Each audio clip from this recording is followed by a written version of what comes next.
Lá na Rússia não tem internet, não? Lá na Rússia não passa notícia do Brasil? Não é possível.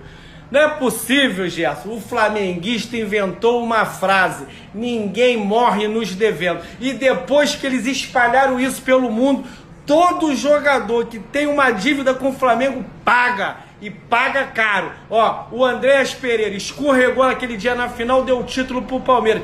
Voltou a jogar uma final de Libertadores, só que agora do outro lado perdeu.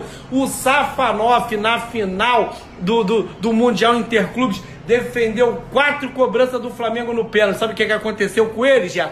Fraturou o braço. O Matheus Cunha trocou o Flamengo pelo Cruzeiro. No primeiro dia de treino, vai ter que operar o joelho. E você veio pro Brasil e veio pro Cruzeiro?